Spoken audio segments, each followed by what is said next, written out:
Hey everyone, today we're talking about 10 options you need to know as a homeowner in pre-foreclosure. What is pre-foreclosure? Pre-foreclosure refers to the first phase of a legal proceeding that ultimately can conclude in a property being repossessed from a defaulted borrower. And it happens when a homeowner fails to make mortgage payments.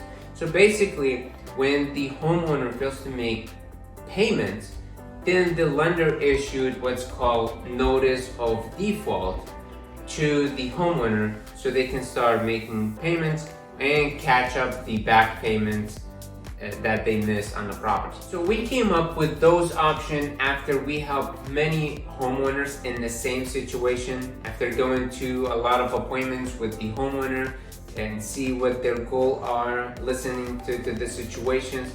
So the first part of those options to help you keep the property, and the second part of these options are for you to sell the property, move to another property, or move to a rental property. So we'll go over these options, and these are the options that we present. So when we go to appointments, or if you call us about the same situation, we will go over with you on everything. So we'll make basically a checklist on those options to go with you and see which one you have done, which one you haven't done, and what your goals are, and which one fit best for you.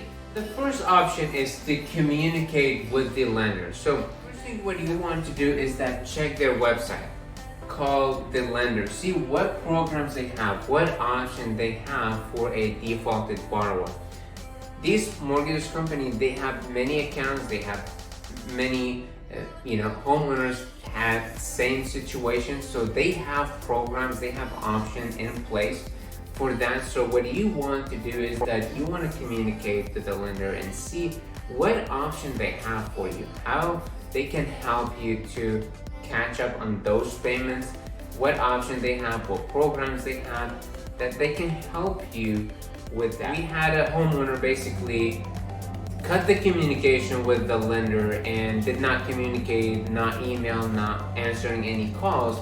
And what happened is that the lender now starts speeding up on the foreclosure process and didn't want to wait because they didn't hear anything from the borrower, and they were also afraid. They didn't know also what's going on with the property or with this account. So what they do then, if you cut the communication with them, they even will speed up the process on the pre-foreclosure. So what you want to do is that you want to communicate with the lender, you tell them about your situation, see what programs they have, see what option they have, and you communicate with them and let them know, okay, what are you working on? So you're both in the same page, you both communicating with the lender. Second option is to check with family members and friends for a personal loan. So what you want to do, you want to reach out to the family members, to friends, to see if they can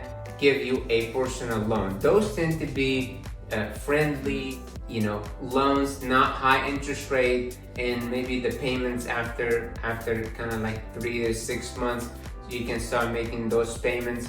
We had seller who the husband passed away and the wife was out of the workforce. So basically, we asked her to ask the family members or friends to loan her money until she started working, and then we'll pay them back. And that's exactly what happened, is that she reached out to a family member, loaned her money, and then she went and started working, then started making payments on the mortgage, and as she was paying for the mortgage, she got current, and then she was also paying for the family member, and everything worked out good.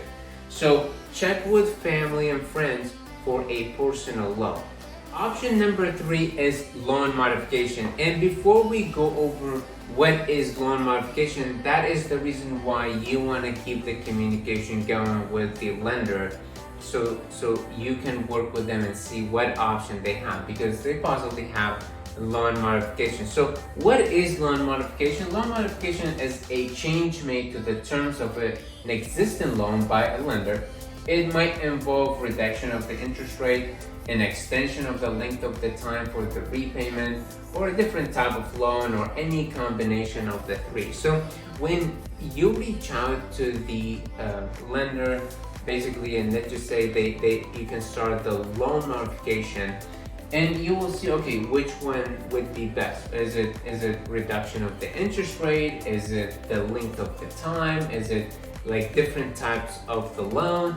So that's something you would have to see what option they have available. Now, this is very lengthy process. So this is it needs a lot of communication with the lender, also a lot of paperwork. So it's a process. Basically, you have to start and go through and see if they would approve or not approve for that, because obviously there are certain requirements for every option, and they will see if you will be good fit for it or you'll not be good fit for it. Option number 4 is to rent the property. So you can rent the property as a short term. Obviously, you would have to check with the city or long term rental, so you can check and see. And also you have to have that property in rentable condition, and you can get the income from the rental, catch up the back payment, catch up the mortgage payments, and you will get some cash flow also from that property. It would be more like as an investment. Now, a lot of homeowners don't prefer that, but this is an option that you have.